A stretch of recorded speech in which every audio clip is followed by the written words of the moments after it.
to trust. We're here from Lambda Archives, which Nicole will tell you more about. Nicole's going to be speaking first in a minute. Nicole is our managing director and our fearless leader. And they have a lot of knowledge about zines and stuff too. So I'm excited to hear from them. And also thank you so much to Burn All Books, Particle FM, which together I believe is Compressed, right? Mm-hmm. So thank you so much for having us. And we're so excited you're all here with us. We're gonna do a fun little presentation and then we're gonna have some crafty time at the end. So thank you for joining us.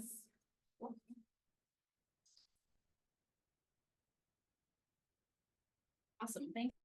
And thanks everybody for being here. Like Murphy said, my name is Nicole. I use they, she pronouns, and wanted to talk a little bit. Are we gonna use slides? Or yes. We're gonna, okay. Wait till lights are up.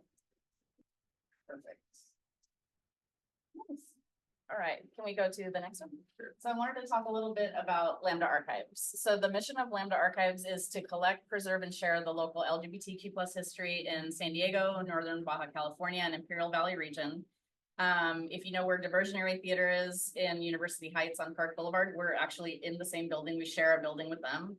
The building used to belong to a bisexual Austrian psychoanalyst who was really well known for developing a scale similar to the Kinsey scale, but it was central to bisexuality. And he was a huge supporter of the arts. When he passed away, unfortunately, he really wanted the space to go to arts and culture organizations. So that's kind of how Diversionary and Lambda ended up in this cool little arts and culture hub in University Heights. And we've been a nonprofit since 1987. And next slide. Oh, actually, can you go back up once? I wanted to give a brief overview of some of our current initiatives. So aside from collecting, preserving, and sharing what you would normally think, protest signs, photographs, things like that. Does anybody here know who the local drag queen Strawberry Corn Cakes is? Anyone? Yes. She just donated she had a trans color flag gown that she just donated. So that was really awesome. We're trying to center queer, trans, BIPOC folks, drag queens, things like that. So that's where our main focus is right now. And one of our really rad initiatives, which is overseen by Ryan in the back there, hi Ryan, is the Trans Policing Disparities Project. And the Trans Policing Disparities Project started in 2020. It was envisioned and is still to this day led by exclusively trans folks of color. Basically, it's an oral history project that records first-person accounts of interactions that queer and trans people of color have with law enforcement. And we're storing those oral histories in our collection. That project specifically was inspired by different oral history projects in the country, like the Rikers Oral History Project, the Feminist Freedom Project, the Shredder Transgender Oral History Project, and others. So it's a pretty awesome project, and Ryan does a really good job of not only collecting those histories, but one of the things that we're really proud of is that we compensate participants for sharing their stories. And if participants want to stay anonymous for obvious reasons, they don't want their name and their story to get out because it does have to do with interactions with specific to law enforcement, we keep them completely anonymous. They can also select to have their stories embargoed, meaning if they want to give a stipulation that says we don't want anybody in the public to see this story until the year 2055, they can do that, and that's their right, and it should be that way. The other project we have going on right now is an intergenerational oral history project that pairs queer youth with queer elders to interview each other oral history style, develop questions to learn what the experience has been for our elders and what the hopes and dreams of our youth are. Okay, next one. So we actually talked about this earlier. We didn't want to sound like we were coming off condescending. We're assuming that a lot of people here know what zines are. If you're coming to this event and you're supporting this BAB and Scanners, you probably already know, but let's just kind of level set it for a minute. And if you already know, just hang with us and then we'll get into the more exciting stuff when I hand it over to Deanna. But essentially a zine, to put it in very simple terms, is a self-published mini magazine. Straight up, like that's a very simple definition of what it is. I wanted to talk a little bit just briefly about the general history of zines. the first, what some people, a lot of people, especially in the queer community, identify as the first actual zine that takes on the format of zines as we know them today was called Vice Versa. And it was created by a woman who went by the name of Lisa Ben, which is an anagram for lesbian. She obviously wanted to stay anonymous at the time. I believe the zine was printed, I want to say in the 30s, 40s, possibly the 50s. There's some discrepancy as to the dates that it was actually printed. But that was the first recorded actual like queer zine, if you want to call it that was led by a lesbian. And she started it specifically with the intent that she wanted to meet other lesbians and didn't know how to do that publicly. So she started this underground method of communication where she could connect with people. And even if this communication was intercepted by forces that would rather not have people living openly as their queer selves, then at least it was anonymous and really stayed that way. To give you some background too into how I got into zines, zines were, they saved my life when I was in high school. It was an outlet for me as a queer kid. It gave me a place to really express my voice, similar to, you know, how Lisa Ben did in the 40s. It was like a place for me to just explore my identity without any judgment. I don't think I actually shared them. I just created them and then also gathered zines that other folks were making and things like that. So queercore, this was actually really funny. I'm going to read this because I know from my lived experience what queercore is, but I was like, I don't know if I would really know how to technically explain it when I'm giving a presentation. So I looked it up, and this actually was pretty right on the money, but it also made me giggle a little bit. I found something that talked about queercore having 4 main central tenets. The first is that it started as a music genre and eventually became a zine genre, I guess you could say, that had primitive rhythms. So that's tenet number 1. Tenet number 2 is political rabble-rousing content that is extremely anti-establishment, that kind of thing. Tenet number 2 is latex-bearing idols. Okay, I'll take it. I've seen that in queercore zines, so that's accurate. And then lastly, and probably most importantly to the core of what queercore zines and what queercore as a movement, both in music and zines, represents is shattering and rebuilding against racism, capitalism, and police brutality. So queercore, although started as a music genre, would eventually become a central focus of some zines. And zines are generally subversive in content. Not only in terms of, if you're thinking of queer zines, but expressions of gender identity, sexuality, a complete rejection of the gender binary, a rejection of capitalism, pressing against police brutality and anti-establishment ethos and ideology. And then zines are often also tied in with DIY culture, obviously do it yourself. There's no right or wrong way to make a zine. Some people might argue that, you know, I once tried to get a zine printed really nicely and somebody was like, you can't do that. You got to make it yourself and you got to get all gnarly with it and get the glue stick and get the staples, and it doesn't have to be perfect, but it really could be whatever you want it to be. It's do it yourself is a very central tenet to zine making.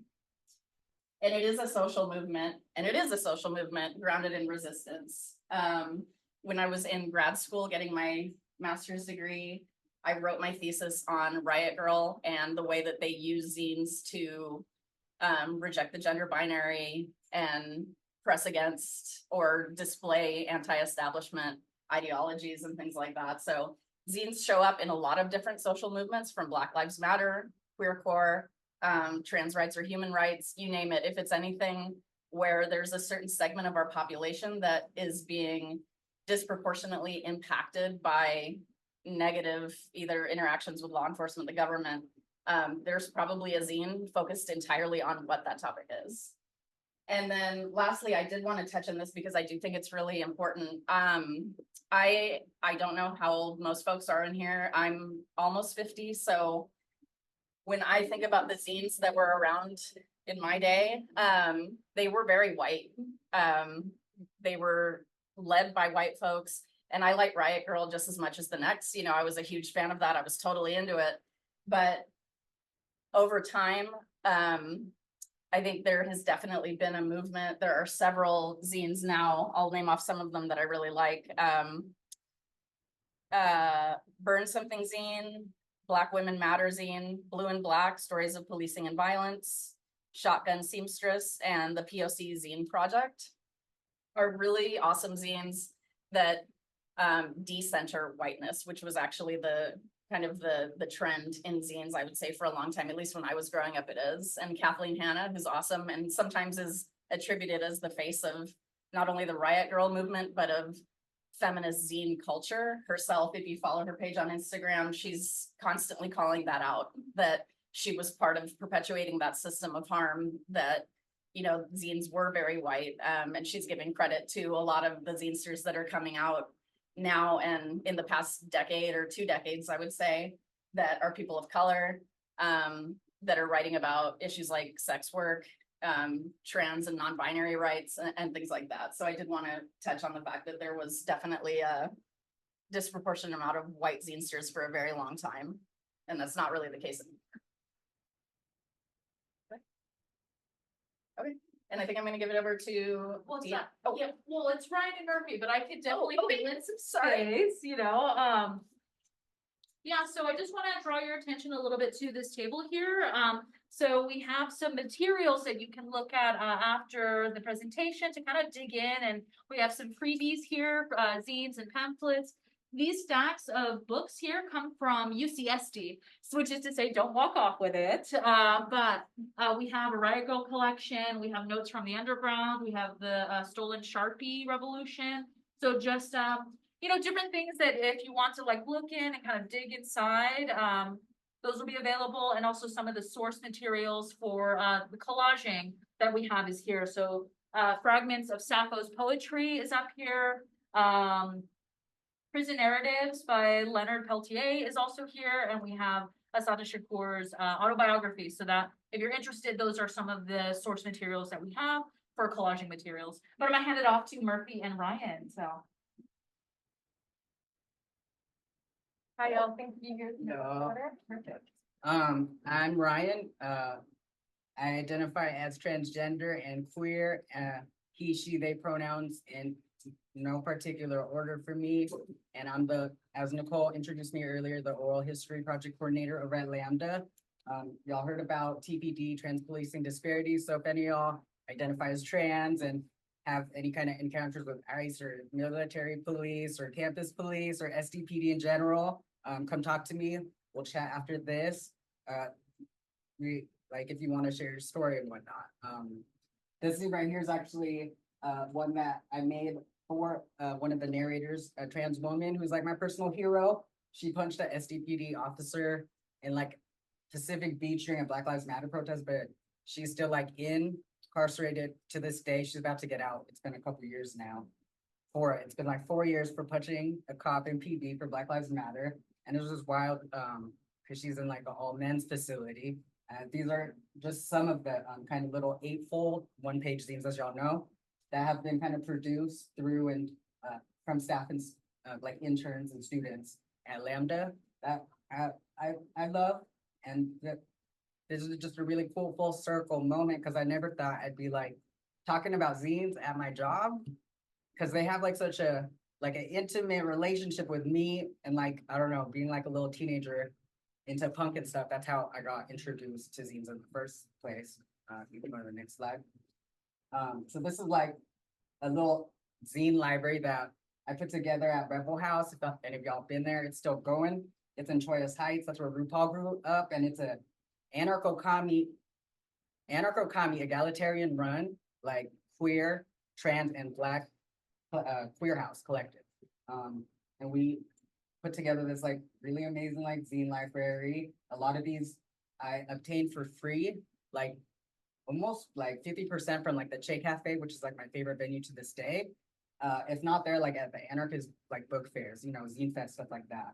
But that's what I love about zines, like the multi-dimensional aspect of them has been really beautiful. Like I never knew they could take so many forms that they do. But when you talk about decentering whiteness in zines, I have noticed that disproportionately, most of my zines are in English and I need to change that, so that was a good reminder, slap in the face, go to the next one. This is just like a photo I ran into on my old ass Facebook. And this was when I was 16 in high school here, me and my best friend, we were like, let's start a zine after just like going to the Che and then seeing zines for the first time.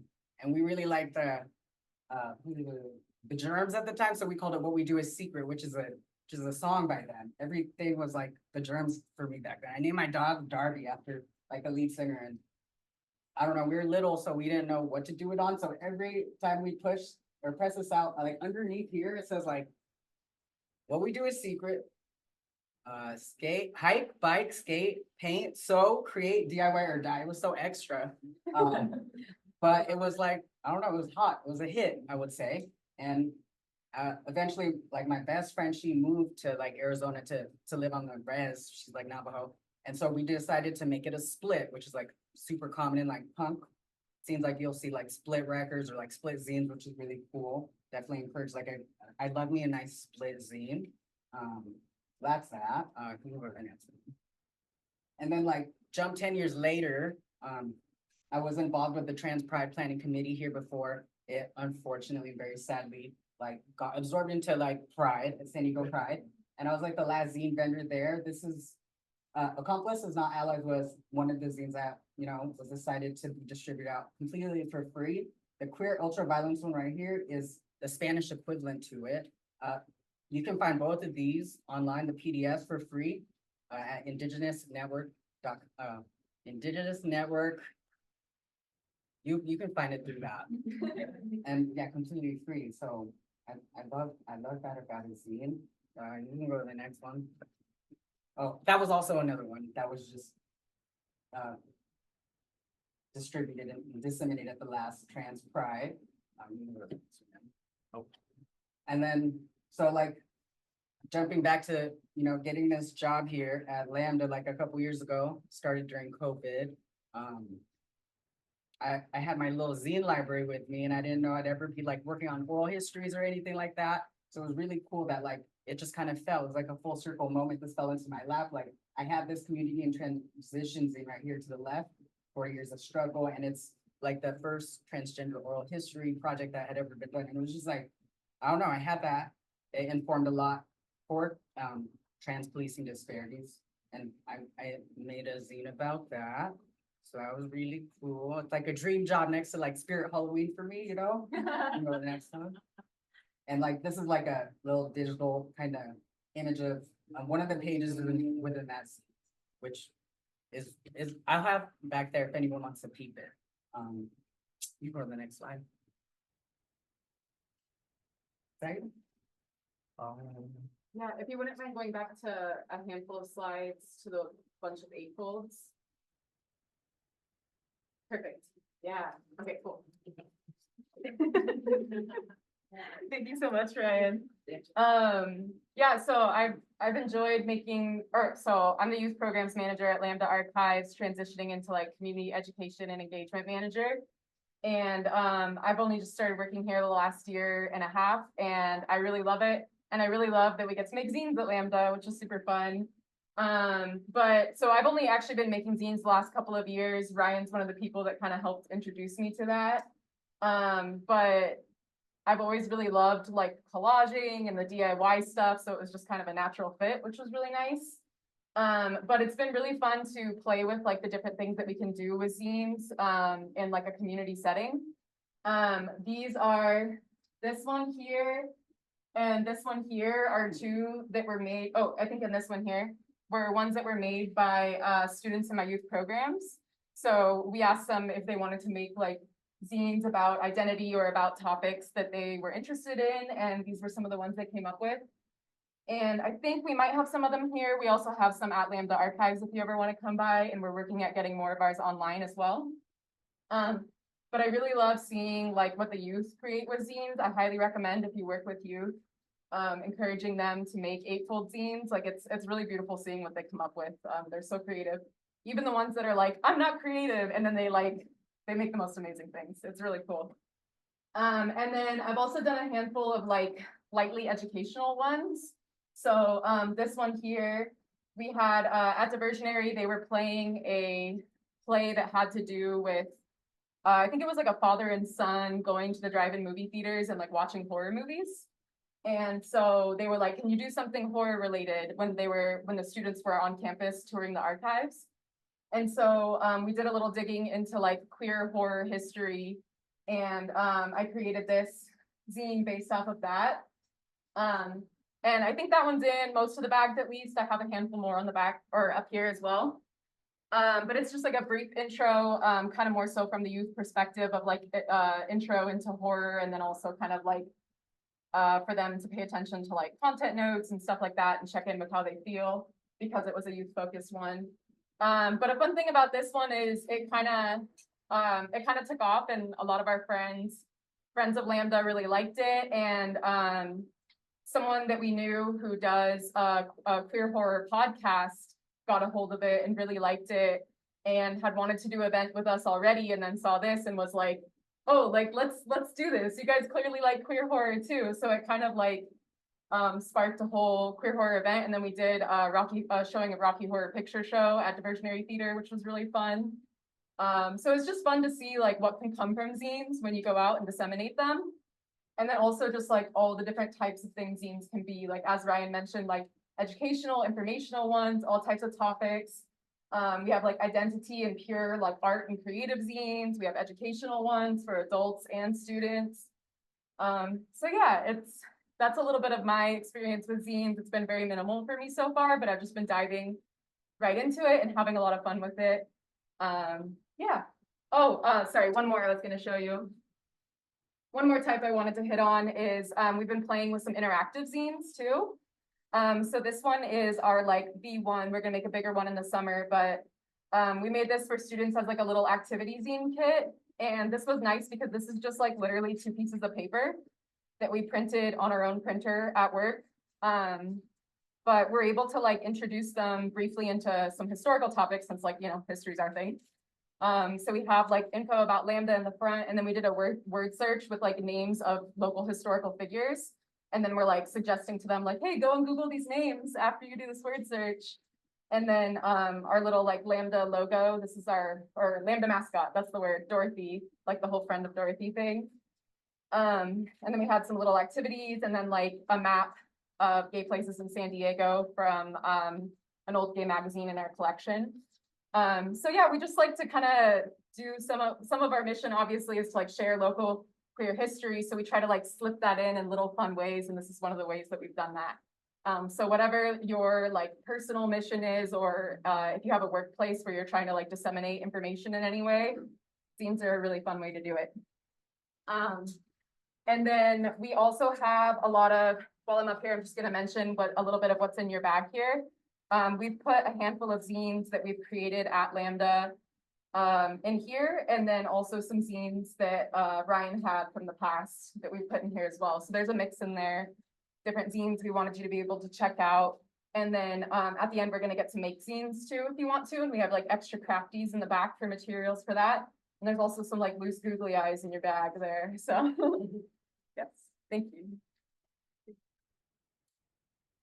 Hi, so you can like go down a bit in slides. I'm gonna be talking about how, yeah, right here is perfect. So how Lambda kind of intersects with the community. And so here I kind of pulled some holdings that we have. You can find this online on this resource called Gale. And I just kind of searched zine and San Diego and kind of pulled all of these different ephemera from events that have happened in the community, or advertisements that's been run in San Diego newspapers and magazines. Like, for example, I really like this one, Local Lesbian Magazine makes debut. And not only does it talk about this new mag that's coming out into the scene, but just also being honest about the struggle it is to keep these kind of publications open. Like, what does it mean to be talking about things and experiences that, you know, may not be as welcoming in the mainstream, or just like, yeah, a hot topic, as it were. And so I really liked the honesty in that, and this hope and want for more queer, you know, publications and magazines in the community, because that's the thing about zines, right? It is content that is made by and for the community, that is really personal, and that is, it deals in the idea of there is universality in the specific. You might look at your own personal experience and be like, oh, no one wants to hear about it, no one can relate to it, but you know, people actually do and get a lot of comfort in the fact that we're not alone. And so I think these newspaper ads, like this one for a picnic by Girls Zines a Go-Go, this is in Oregon, San Diego, that kind of carried on this idea of you know, like Riot Girl and Girl Zines, and just trying to, you know, create this subversive space online where you can keep a tradition, even if the movement itself isn't moving as quickly or, you know, as much as it was before. And, you know, the open air book fair, I think right now is now the North Park Book Fair, you know, at least that's my reading of it. And so like people have had this interest to gather and share their experiences and their art for a long time.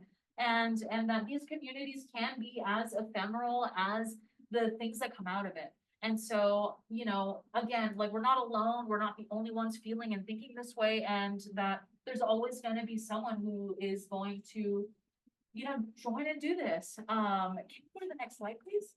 And so I want to go into the San Diego zine scene. How many of us are familiar with the San Diego zine scene? Can I get like a show of hands? Like who's aware of like Zine Fest, paper craft stuff, right? And so this here is my zine haul and like business card and sticker haul from San Diego Zine Fest 2023. Because you see all of the creative ways in which people want to promote themselves and the work that they do. This one, although it has a background, it's actually like cellophane. It's like completely clear. So people have these really wonderful ways of trying to put themselves out there, right? And so I, wanted to kind of draw our attention to some zine fests that are coming up in San Diego, or in Southern California in general. We have Compress. This is like one event, so congratulations. You can check that box of, you know, one zine activity that you've gone to this summer. Convoy Zine Fest this is the first one in Convoy. It's in La Mesa. I'm actually, so this is our logo here. I am a part of a zine collective called Two-Headed Press. I have, it's what's considered a compilation zine. So this has a bunch of work from different artists put together, and we'll actually be tabling at Convoy Zine Fest if you're interested in going there. LA Zine Fest will be in June 23rd. And then we have, of course, San Diego Zine Fest, TBD on the dates. I'm like foaming at the mouth, waiting for them to announce it and to apply myself. Just so you know, if you're a zine maker and you're creative, all you need is the cover done to apply for San Diego Zine Fest. You could be like, here's the cover. I'll worry about finishing it if I get in, you know? So that's like a great way to go about it. That's definitely what I've done. And actually, so I'm mentioning all of this stuff, and in your bags is a copy of my notes. So it has dates, addresses, web links, or like web addresses up to there. That you can kind of go back and look into this more if you want. We have so much in San Diego and even more coming. And so we have zine corners, stores, and libraries. Bernal Books and Friends. Again, pat yourself on the back. You're here, you know this place. And then there's Libelula Books & Co. in Barrio Logan. I don't know how many of you are familiar. They sell zines there. They do wonderful programming of the same effect. Verbatim Books, also a friend of Bernal Books, so very familiar here. The San Diego Central Library has a collection of zines that you could also donate to with your own work, or check out, you know, just to see what other people in San Diego County are making and thinking about and talking about. And then San Diego Zine Fest has a connected library, and it's a mobile zine library. It's out of a van. That one's super cool. Sometimes they'll pair up with Libelula, and so you can kind of like go with the van and like check out all the zines they have. And then San Diego State University, they have a zine club that meets, and I believe we'll have some of their zines referenced in your resource like path page. And then I want to go into zine collections and archives. Lambda Archives, we have our own zines here, and Scanners, of course, again, like awesome. Y'all know of like a few places now.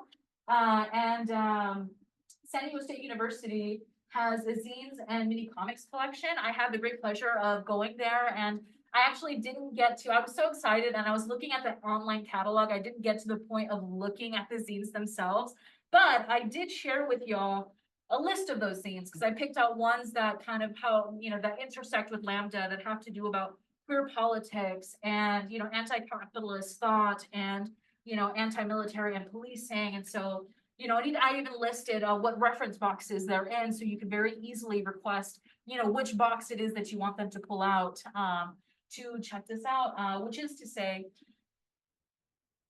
if you're not sure where to start on what to, you know, look at zines and where to find them, go to your local library branch. Zines have become, you know, a part of the mainstream, even though it's still very much an alternative space, that it is, you know, more of a household name now. And so it's very well that you could either find it at your local library or start it at your local library. And how cool would that be? And so, and then also UCSD, they have a keen interest in zines as well. As I mentioned earlier, these stacks of books over here come from UCSD. Please feel free to look through those. And yeah, really what I want to say is, yeah, there's no one right way to do it. And, you know, if you feel like there's this lack of zines in your life or in your community, you have it in your power to start one. You know, like me and a bunch of friends started a zine press, and now we're like 2-3 years running now, and like I didn't know that that would be possible. And I want to talk a little bit about my personal experience with zines. I went to UC Santa Cruz and I studied literature and creative writing and critical race and ethnic studies, which is a fun one. But when I came out of college, I had all of this work, all of this enthusiasm, and I'm like, I don't know where to take it. I don't know what to do with it. And college did not demystify the publication process at all. I came out of it and be like, okay, cool. I know how to workshop. I know how to ask the probing questions to get you to get to the story or the voice that you're looking for, but how do you put yourself out there? And zines is a very accessible way of doing that. You don't need a lot of materials. You could literally go to the thrift store and buy, I got the National Geographics from like the 80s from a thrift store, and I use that as a lot of my collaging base. Like, but you don't need a lot. You don't need any fancy equipment. It is a very accessible process or activity and practice that you can have. And that is why I'm really enthusiastic about it and really stoked that I get to stand in front of you all and just gush about it amongst, you know, people that, you know, value this and in a space that values that and wants to archive it, you know, for those very reasons. And so, yeah, thank you very much. I'm going to hand it off to Murphy again, but thank you. Hello again. Yeah, sorry. Okay, oh, not that part yet. Don't ask me the questions. Oh, no, next, sorry, I didn't delete those slides. Yes. This one, okay. Thank you, sorry. So one thing we wanted to talk about, as archive nerds is making your zine archival friendly. So there are a lot of, great zine archive resources. You have Scanners, Lambda Archives. There are also a lot of online zine archives, but one consistent problem that comes up with found zines, not ones that are contributed by the individual who are sharing them, is there's this conversation around like, did the person want it archived? Because sometimes when it comes to zines, there's a reason it's in print. Sometimes it's something that you don't necessarily want online. Maybe it's something that you're talking about that you don't want certain institutions to know about, or maybe it's just for your community specifically. So if that's the case, it's really helpful if you have a space in your zine, front, back, somewhere easily readable, that you can put whether or not you mind if the zine is reproduced, and whether or not if you mind if the zine is put online. And obviously, you don't have to do that if you don't want to, but it's really helpful for people who are attempting to archive zines if they know if you're okay with them archiving it. So a couple things that are helpful to put is like name or alias and identity of creator, especially like for us at Lambda, we're an LGBTQ archive specifically, so we really want to focus on archiving LGBTQ content. So if it's explicit that you've said that you're part of our community, we're like, great, we want to archive that. If we don't know, we're a little more like, I don't know, is this relevant? I don't know. Whether or not you're okay with it being reproduced, shared, put online. If you want to put your date and location of when you did it, if you're like San Diego 2024, Oh, we love that in archives. Contact information if you want to be reachable. If you don't mind being reached, having an email or something, that's super helpful too. And obviously you only have to put of this what you want, but just so you know, part of the conversation is like, there are people on the other end being like, oh, what do we do with this? I don't want to disrespect like the creator's wants with this. So it helps if we just explicitly know, if you're okay with us sharing it, preserving it, reproducing it, whatever it is. And then, so I just wanted to mention a little bit more about the supplies. I mentioned a little bit of what's in our bags, but we also have some stuff on the back table. We did put like a blank 8-fold in your bag, just in case you don't want to spend time folding. So that's a good base you can work off when we get into our crafts, but also in the back, we have printed out a lot of copies of holdings from our collection.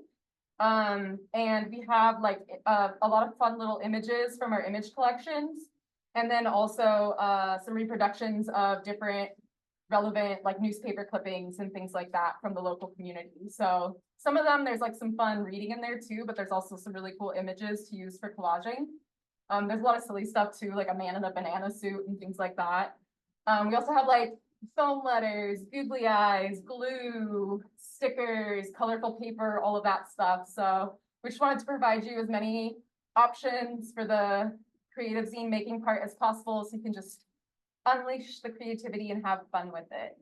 And then up here, there's some freebies, which is the paper items. And then the things in the book stacks are just to look at, because they're not ours specifically to give away, but the papers you can take. And then anything on the back table you can take and use. Also, logistically, if you want to come at a table, we can rearrange and do all of that. I also have a picnic blanket we could throw down if anyone wants to like craft on the floor, craft in your seat, whatever works for you. We'll figure it out when we're officially done in a minute. And then if you are viewing this online, I think we put a link somewhere in the slides too, if you want to see a video on like how to create an eightfold if you're at home trying to do this. And then there was I think the Q&A was the last thing, right? Okay, cool. Yeah, so this will probably go to my colleagues. But if anyone did have any questions, we're happy to or comments, we're happy to discuss. Otherwise, we can get into crafting too. One more comment. If anybody here's like a student, I was a bad student, like not a 4.0 student at all. Took me 8 years to finish community college here. I wasn't here for a lot of it because I was in a band or whatever. But then it took me that long, and so when I found out, like, if you have cool teachers and y'all are students, try to push them acknowledging zines as reputable, worthy sources of knowledge, and information, because you can totally do that. They've created ways of doing APA or MLA or whatever those formats are to credit a zine, if all that information is given there. A lot of the zines I have are academic. One of my favorite ones is this thick, but it's called Men Unlearning Rape. That's just wild, and I don't know. I've definitely used that in my little whatever references. Bad student, sorry. So just do that, push that, because as you were mentioning, they're becoming more mainstream. We're seeing them in these kind of institutions of education, like the SDSU library collections does have actually a pretty gnarly collection of zines. So do that. If you get an opportunity to do that and then assert this is good, it's experiential knowledge, and I'm not gonna be able to find this elsewhere. That's all. Thank you. Any questions? Okay.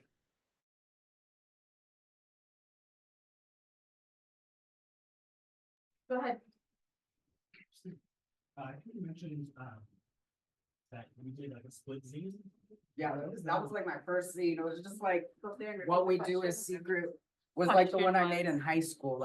It's just two people. So in the way that Deanna's is with a bunch of heads. What is? Oh, two-headed Okay. press? No, it's two-headed press, but it's with a bunch of your friends, homies, right? Yeah. Yeah, okay, so that could be a split, but in this case, a split punk record would be two bands, one on one side, one on the other side, A, B, and I don't know, I'm really into that stuff, I guess. It's a way if you're poor and you can't really get a record without I don't know, going in on it with another band, that's how you get a split record. And then same thing with zines, because not everybody has the resources for copy, scan, and printing.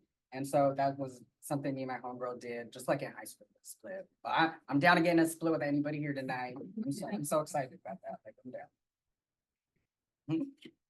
Yeah. Did anyone else have any questions or comments you wanted to? You mentioned the first zine was called like vice versa. Where was that made? Was that in Syria or? You know what? I don't know, actually. For some reason, I believe she may have been British. Lisa Ben, the one that created it, but I don't know right off the top of my head. Sorry. Sienna, would you mind repeating that for the? Yeah, so the question was, where did vice versa come from? Because it was mentioned earlier as a part of laying down zine history. The previous question was, what is a split zine? And, yeah. Any other questions, comments? Any shout outs anybody wants to make? That's like, hey, I have this gem of information that I must share to this room of people. Yes, in the back. So this space actually hosts a zine jam every other Thursday. They provide materials for people and it's free and people just come and hang out and make zines. That's all. Oh, yeah. Awesome. Do you want me to repeat that? I think we got it. Okay. Yeah, I can see the mic. Sweet, sweet.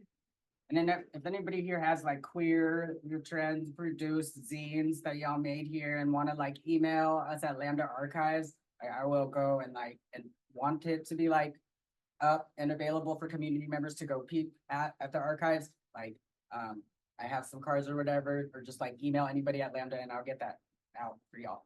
Yeah, sorry. Indeed, sorry. I'm visiting from Montreal. So if folks want to, I work with the distro in Montreal. Hell yeah. So if folks kind of like work together, something I could bring stuff back. I'm sure lots of folks be happy to kind of see what the zine is. 100%. I got you. Okay, cool. Thank you. Okay. Do you want me to jump up there? I have some information that's interesting about your question.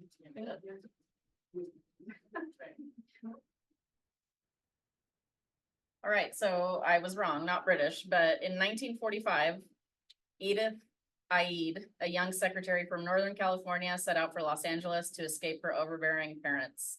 And when she got to LA, that's when she adopted the name Lisa Ben and started vice versa. So, What was that for, like queercore and homocore zines or what?